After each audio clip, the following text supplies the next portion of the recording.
La Tierra siempre deja evidencias de su pasado, ¿de acuerdo? Y nuestra responsabilidad en este caso como geólogos es transformarla en conocimiento para proteger el futuro.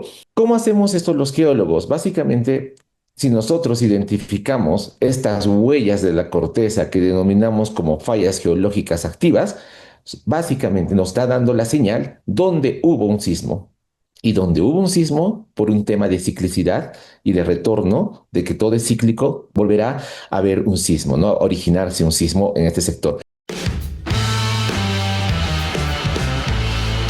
Los terremotos forman parte de la historia del Perú. Sin embargo, cuando hablamos de actividad sísmica, muchas veces pensamos principalmente en los grandes terremotos asociados a la costa peruana. Pero, ¿qué ocurre con los terremotos que se originan dentro del continente? ¿Qué sabemos de aquellos que ocurrieron hace cientos o incluso miles de años, cuando todavía no existían registros sísmicos? Para responder esas preguntas, la ciencia puede recurrir a las huellas que los terremotos dejaron en el paisaje, en las fallas geológicas y hasta en los antiguos sitios arqueológicos.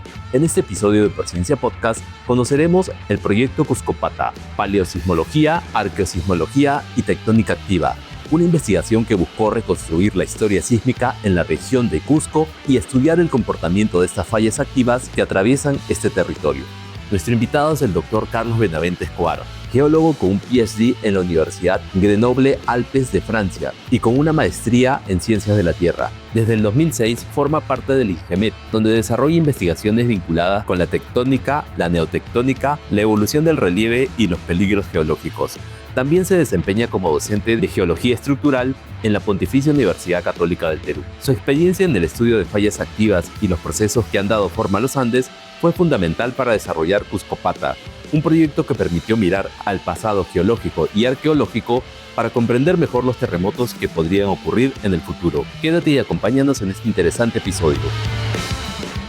Carlos, bienvenido a Prociencia Podcast. Es un gusto conversar contigo sobre esta investigación y sobre lo que podemos aprender de los terremotos del pasado para construir un mejor país preparado frente al riesgo sísmico. Hola, ¿qué tal? ¿Cómo estás? Muchas gracias. También muchas gracias por la invitación. Un gusto. Carlos, ¿qué es Cuscopata y cuál es la principal pregunta científica que busca responder este proyecto sobre la historia sísmica de la región de Cusco? Mira, en realidad nosotros ya en el INGEMES trabajábamos mucho sobre la tectónica activa, que es una disciplina geológica, buscando precisamente los sectores o las zonas donde se generaron terremotos en el continente, ¿no? Entonces, considerando que de acuerdo a trabajos a nivel mundial, los terremotos que están asociados a fallas geológicas activas tienen mucho más daño o tienen mucho más impacto en la sociedad, porque muchas veces estamos cubriendo a sectores o zonas o estamos viviendo sobre ellas, ¿no? Entonces, al momento que estas se reactivan o se despiertan, realmente el daño es mucho más importante. Entonces, para comenzar, nosotros planteamos el proyecto Cuscopata. Cuscopata en alusión precisamente al lugar donde vamos a hacer y realizamos el trabajo, que es Cusco, la parte geográfica, y PATA, que es básicamente un acrónimo que significa paleosismología, arqueosismología y tectónica activa. Entonces, además, pata es un vocablo quechua que se refiere a una señal o una huella, ¿de acuerdo? Del paisaje o del relieve, ¿no? Que muchas veces se puede asemejar a una falla geológica. Entonces, en ese marco es que iniciamos este proyecto que fue liderado por el INGEMED, cofinanciado por el Fondesit, que es hoy por ahora Prociencia, y que tuvo como cooperantes muchas universidades y servicios geológicos del mundo. Carlos, Cusco tiene una larga historia sísmica, pero los registros históricos solamente nos permiten conocer una parte de ella. ¿Qué podemos descubrir sobre los terremotos que ocurrieron antes de que existieran registros escritos o instrumentos para medirlos? Y sí, y en realidad esa es una pregunta valiosa y es de donde comenzamos, porque uno de los objetivos que tuvo este proyecto es ampliar la ventana de observación de lo que es el catálogo sísmico en el país. En realidad, la Tierra siempre deja evidencias de su pasado, ¿de acuerdo? Y nuestra responsabilidad en este caso como geólogos es transformarla en conocimiento para proteger el futuro. ¿Cómo hacemos esto los geólogos? Básicamente, si nosotros identificamos estas huellas de la corteza que denominamos como fallas geológicas activas, básicamente nos está dando la señal donde hubo un sismo. Y donde hubo un sismo, por un tema de ciclicidad y de retorno, de que todo es cíclico, volverá a haber un sismo, ¿no? Originarse un sismo en este sector. Entonces, ya ubicando estos sectores, ya es un gran avance. Y ahora la siguiente fase es determinar las magnitudes, por ejemplo, de que estas fallas podrían generar, si son magnitudes moderadas o altas, y también un periodo de recurrencia que es básicamente nos indica cada cuánto tiempo podríamos tener estos sismos en estos sectores o en estos lugares donde hemos identificado las fallas geológicas. Carlos, el proyecto reúne tres disciplinas: paleosismología, arqueosismiología y tectónica activa. Para quienes no estamos familiarizados con esos conceptos, ¿qué estudia cada una de estas disciplinas y cómo se complementaron para desarrollar este proyecto? Sí, en realidad los términos parecen mucho más complejos, pero no lo es, mucho más sencillo de lo que pensamos. La tectónica activa es básicamente la tectónica que tenemos actualmente, es por eso que tenemos los sismos en Venezuela, en Colombia, los sismos que hemos tenido hace muy pocas semanas en Perú, que nos indica que estamos bajo tectónica activa. Quiere decir, tenemos terremotos, tenemos también un cinturón de fuego, tenemos por ello también volcanes, ¿no es cierto? Entonces, todo eso es la tectónica activa. La tectónica activa es un planeta vivo, un planeta que nos indica que con todos estos procesos, que estamos en un planeta vivo, es por eso que tenemos todos estos procesos geológicos que acabo de mencionar, como los terremotos o la actividad volcánica, ¿no? Lo que nosotros hacemos entonces es identificar estas suturas de la corteza que denominamos fallas geológicas activas, que son básicamente las fuentes o los responsables de que podamos tener o de vamos a tener terremotos, ¿de acuerdo? Esa es la tectónica activa. La paleosismología, como paleo, son sismos antiguos.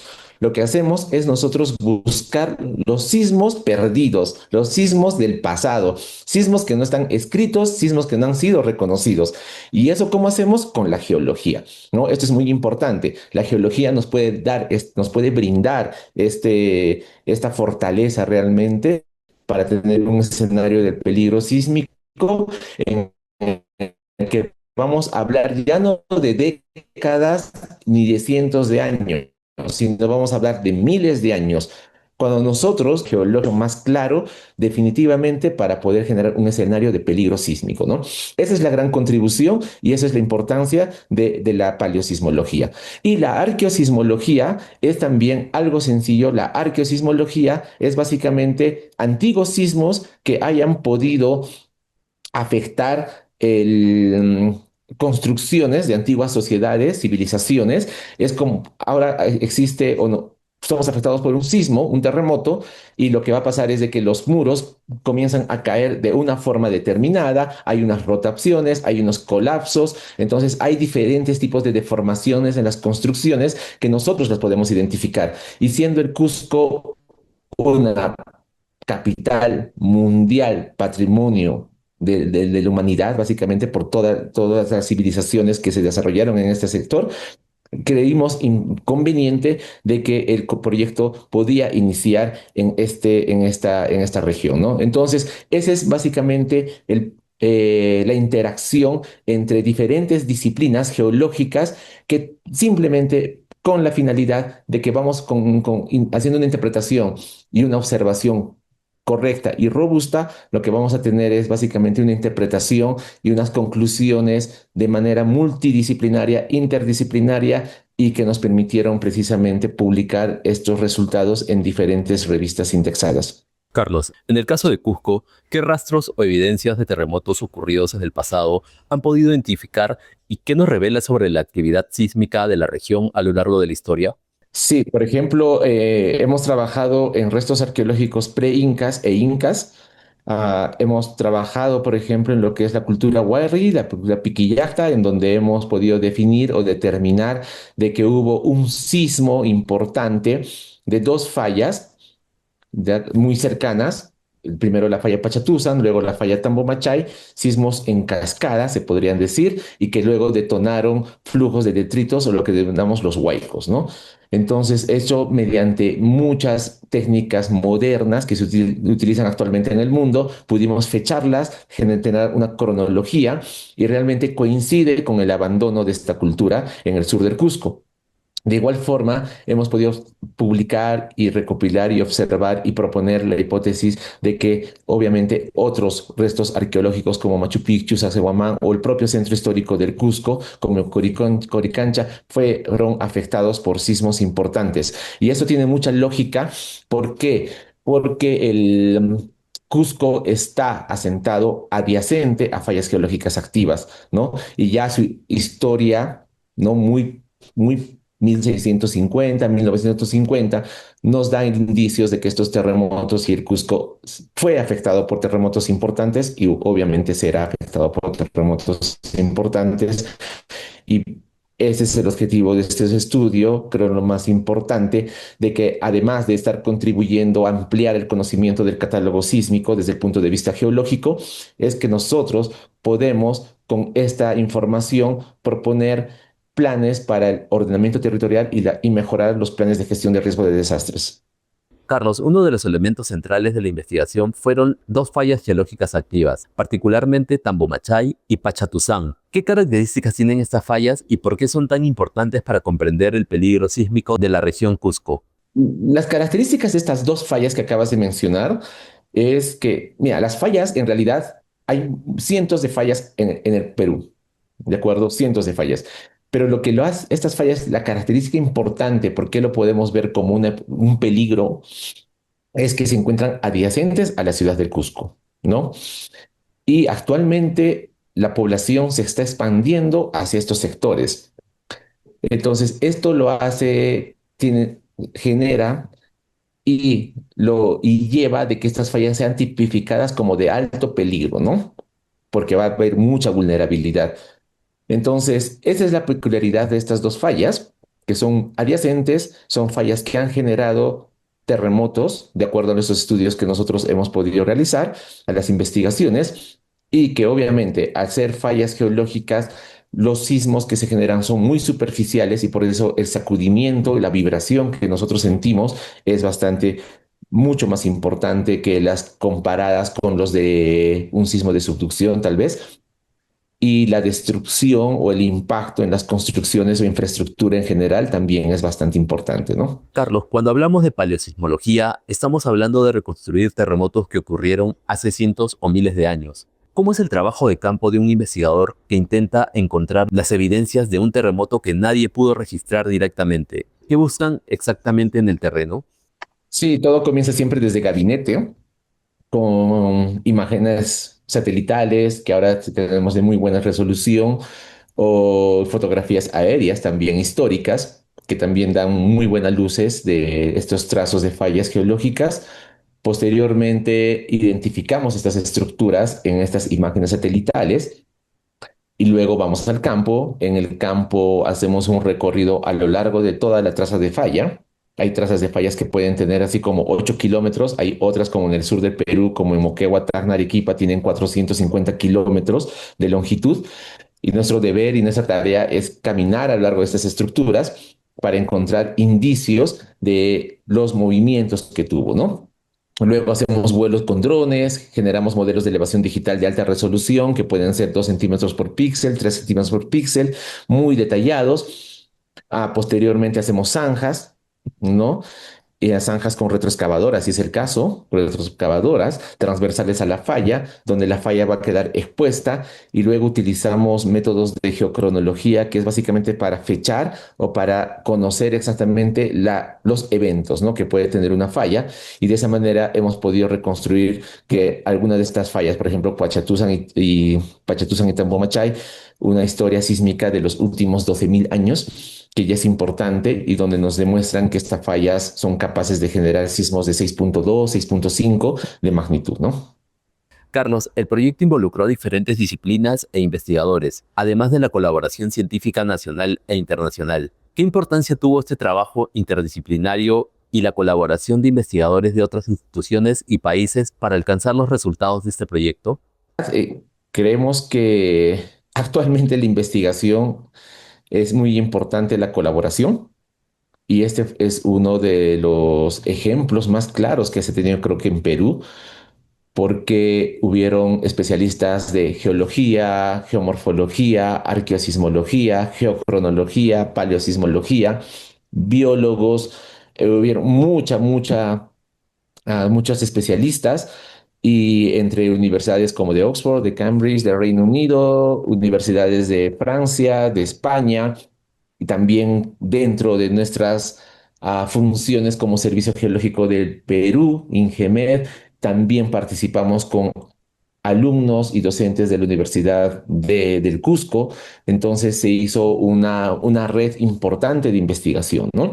Entonces, todo esto creo que conllevó a que pudimos tener resultados muy importantes y como dije anteriormente, que son actualmente bien publicados por revistas Q1, ¿no? Indexadas. Y definitivamente otro de los aspectos más importantes, tal vez podría decirlo, es que se trabajó con jóvenes investigadores. Ahora ya son investigadores con mucha experiencia, pero fue el inicio, digamos, de la carrera de muchos jóvenes investigadores que ahora ya están publicando, tienen proyecto, tienen, bueno, ya son investigadores realmente, y creo que eso fue un grano de arena muy importante que puso el proyecto Cuscopata, ¿no? Para el país. Carlos, más allá de los hallazgos científicos, es importante conocer qué ocurre con los resultados de un proyecto una vez que termina la investigación. ¿Qué resultados concretos ha generado este proyecto? ¿Podrías comentarnos sobre las tesis desarrolladas, artículos científicos publicados, presentaciones en congresos o conferencias o eventos de discusión en los que se hayan compartido los resultados de ese proyecto? No sé si tengo ahorita la información en la cabeza, pero estamos alrededor de 7 u 8 artículos científicos publicados en revistas Q1. Eso es muy importante, creo, para un índice como proyecto cofinanciado por Prociencia. Son 4 tesistas de pregrado. Dentro de eso también los colaboradores de la Universidad de Grenoble en Francia tuvimos dentro de este marco un tesista de doctorado, ¿no es cierto? Entonces, sí, hubo mucha interacción. Entonces, por cifras, yo creo que estamos por ahí, pero en revistas seguimos publicando porque hay mucha información todavía de esta que ha quedado. Es más, lo más importante, creo, o uno de los aspectos mucho más importantes, si bien es cierto, ha comenzado el proyecto en Cusco, pero ahora lo estamos republicando en todo el país.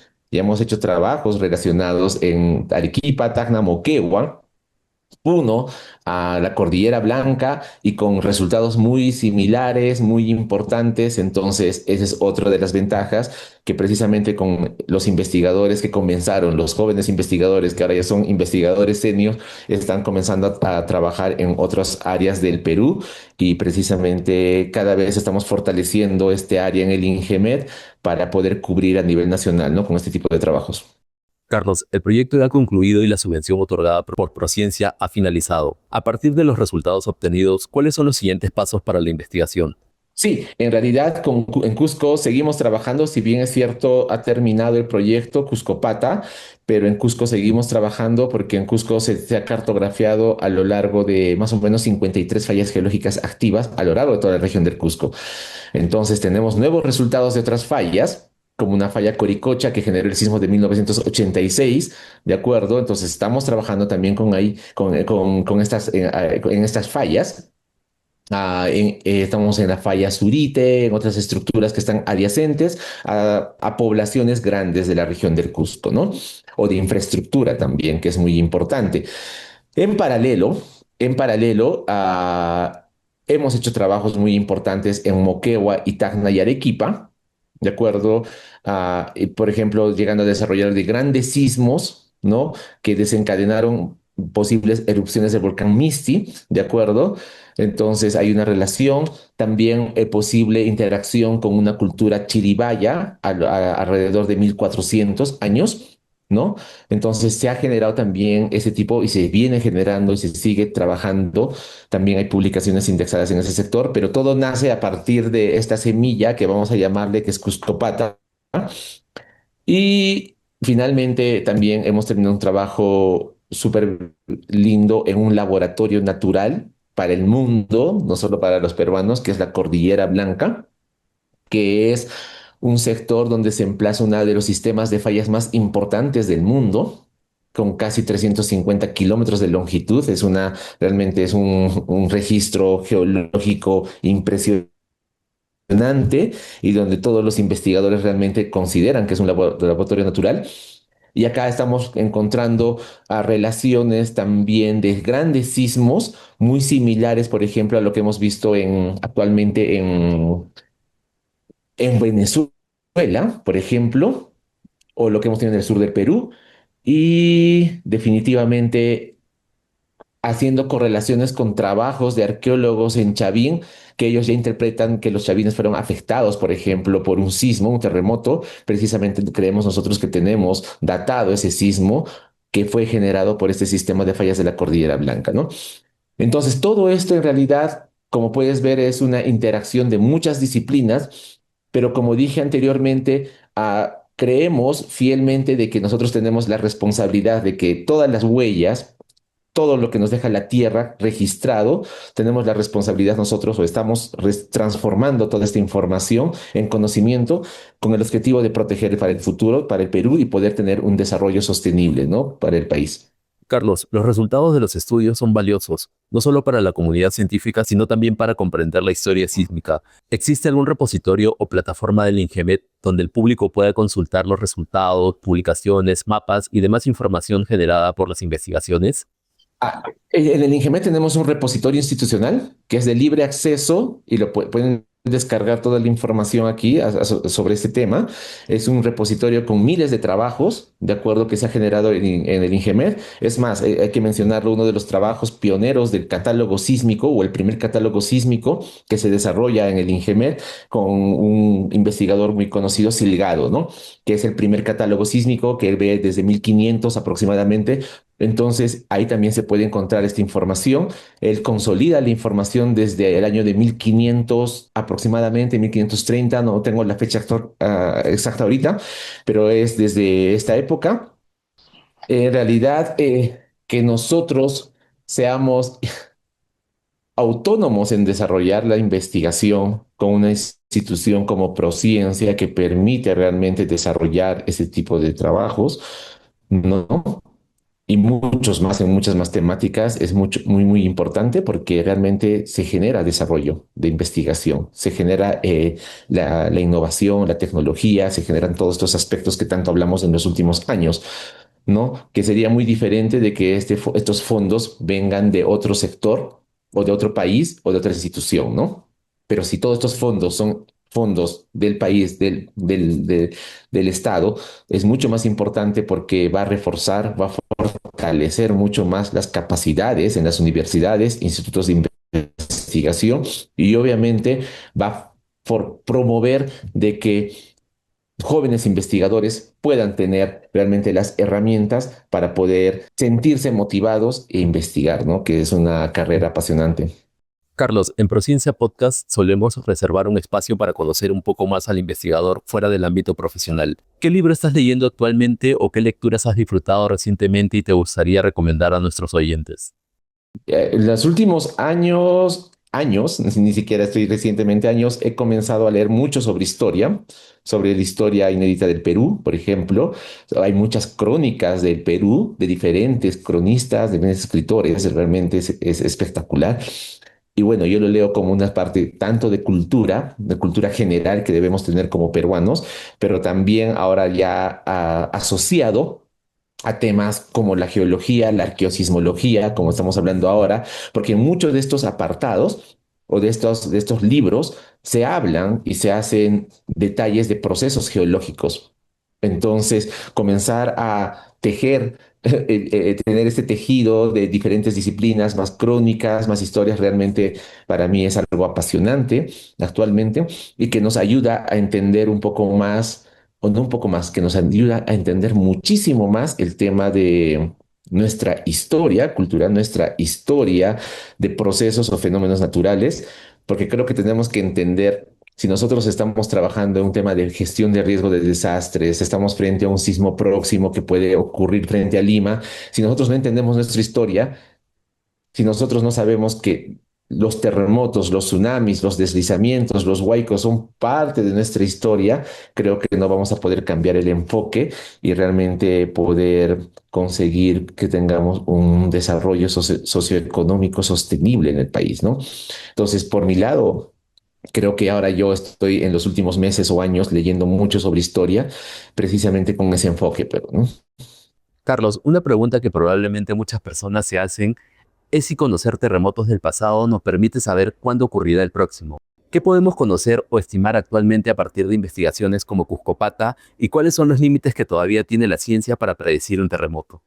Si bien es cierto, como tú comentas, no se puede predecir la hora, el momento exacto de un sismo, pero sí en el mundo actualmente hemos dado un salto muy importante, que es el reconocer en dónde se produjeron los sismos. Entonces, ya con esto es un avance muy importante definitivamente que nos va a permitir comenzar a planificar de mejor manera el territorio, ¿no? Ahora, hay un trabajo, esa es la parte, digamos, geológica de investigación que ya es importante, y ahora es la parte del nexo de cómo estos trabajos, investigaciones, estudios vinculamos y trabajamos en directa coordinación con los tomadores de decisiones, ¿no? Que es básicamente para generar ese tipo de políticas. Y políticas, básicamente, como dije, suena reiterativo, pero para mejorar y fortalecer cada vez más lo que es el tema de gestión de riesgo de desastres. ¿No? Está muy claro y ya se escucha muchísimo y eso también me alegra en medios de comunicación que se habla que es mucho más fácil, no fácil, sino vamos a decirlo de la siguiente manera, es mejor invertir en investigación, en estudios, que hacer una inversión post-crisis, ¿de acuerdo? Post-evento, donde la inversión, ¿de acuerdo? El gasto será mucho mayor. Entonces creo que estamos en el momento adecuado para que podamos tener políticas claras, públicas, en la que podamos promover la investigación con estos fines, ¿no? Carlos, sobre lo que dices, me viene a la mente el caso de Japón y nuestro vecino Chile, que han desarrollado durante décadas investigación científica y tecnología a partir de las experiencias dejadas por los terremotos anteriores y han convertido parte de este conocimiento en medidas de prevención, sistemas de alerta, normas de construcción, capacitación y preparación para la población. Sí, sí, sí, totalmente de acuerdo. Japón es un ejemplo muy importante que lo tomamos siempre, pero de repente ya no vamos tan lejos y solo vemos hacia el país del sur, Chile. Chile el 2010 tuvo un sismo de casi 9 de magnitud, si no me equivoco, 9, y realmente los daños fueron mínimos, ¿de acuerdo? El tsunami también, se perdió pocas vidas y tienen una cultura de ingeniería, de prevención y precisamente ¿por qué? Porque allá también tienen un fondo, Fondesit, donde ha comenzado a generar mucha inversión, muchos fondos en estas temáticas, ¿no? Ellos tienen muchos volcanes, tienen mucha actividad sísmica, tienen mucho tema de inundaciones. Entonces, todo este tipo de investigaciones refleja básicamente en este resultado. Y sin ya irnos a Japón, que sí, obviamente, como tú bien mencionas, Japón es uno de los ejemplos a nivel mundial, pero ahora solo habría que ver el país del sur, que también, en base a investigación, ha podido promover y viene promoviendo ese tipo de estudios que va a recaer precisamente en la prevención y precisamente en que los daños o el impacto cada vez sea mejor, sea menor, ¿no? Carlos, para cerrar la conversación, después de todo lo aprendido con Cuscopata y de tu trayectoria estudiando la tectónica y los peligros geológicos del Perú, ¿qué mensaje le darías a la ciudadanía y especialmente a las nuevas generaciones de investigadores sobre la importancia de estudiar nuestro pasado geológico para prepararnos frente a terremotos en el futuro? En realidad, creo que debemos seguir incentivando a que podamos ser jóvenes investigadores, que podamos darles las herramientas necesarias para que ellos puedan desarrollar sus investigaciones, ¿de acuerdo? Porque a veces no solo es en el fondo, sino tienen que tener una comodidad, ¿no? Para poder ellos sentirse, para poder desarrollar la investigación de la manera más adecuada, robusta. Creo que eso es muy importante. Yo me enfocaría mucho en jóvenes investigadores, poder, ellos puedan hacer maestrías, puedan hacer doctorados. Una de las falencias que podemos tener ahorita en el país de repente es de que hay muy pocas maestrías relacionadas con esta temática o doctorados también. Entonces, generalmente se están haciendo en el exterior pero creo que ya estamos preparados como para poder desarrollar ese tipo de escuela de doctorado, de maestría en el Perú, porque hay muchos especialistas, de acuerdo al que se han generado en los últimos años, de acuerdo, y creo que deberíamos comenzar por ese sector, el apoyo a los jóvenes investigadores, a los jóvenes que realmente ellos pueden generar una sinergia importante. Y otro tema importante que va de la mano es que estoy convencido de que la gestión de riesgo de desastres, toda esta comunicación que nosotros estamos desarrollando, se tiene que hacer de la mano con niños de colegios que puedan entender, porque hemos podido observar que cuando se trabajan con los niños, ellos son mucho más receptores, ¿no es cierto? Se preocupan mucho más y creo que ahí podemos comenzar a generar, creo, un pensamiento mucho más bonito para poder mejorar en los próximos años en temas de gestión de riesgo de desastres. Carlos, muchas gracias por acompañarnos en este episodio de Paciencia Podcast y por ayudarnos a comprender que la historia de los terremotos no solamente está escrita en documentos históricos, está también en las fallas que atraviesan nuestro territorio, en las deformaciones del paisaje y en los sedimentos, y como nos demuestra este proyecto, incluso en las huellas que estos fenómenos dejaron en nuestro patrimonio arqueológico. Sí, más bien muchísimas gracias por la invitación. Ya estamos en coordinación. Yo creo que definitivamente la idea es de que estamos promoviendo, estamos observando que con la geología, o la geología es la memoria del territorio, eso es clarísimo. Si no conocemos esta memoria, planificamos un futuro con una historia incompleta. Lo que nosotros estamos haciendo es planificar, contribuir a esa planificación, pero sea con una historia geológica, una historia completa y un escenario lo más real que pueda ser posible, ¿no? Muchas gracias, Carlos. Gracias a ti. Investigaciones como esta nos permiten mirar hacia el pasado para comprender mejor los procesos geológicos que continúan ocurriendo en nuestro territorio. Y aunque la ciencia todavía no puede decirnos exactamente cuándo ocurrirá un terremoto, sí puede ayudarnos a identificar dónde existe peligro, conocer cómo se han comportado las fallas en el pasado y generar información que contribuya a una sociedad mejor preparada.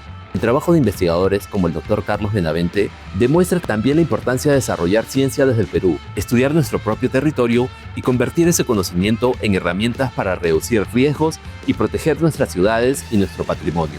Gracias por escucharnos. Esto fue Prociencia Podcast, un espacio para conocer a los investigadores e investigadoras que desde la ciencia, la tecnología y la innovación contribuyen a transformar el Perú. Nos encontramos en un próximo episodio. Hasta la próxima.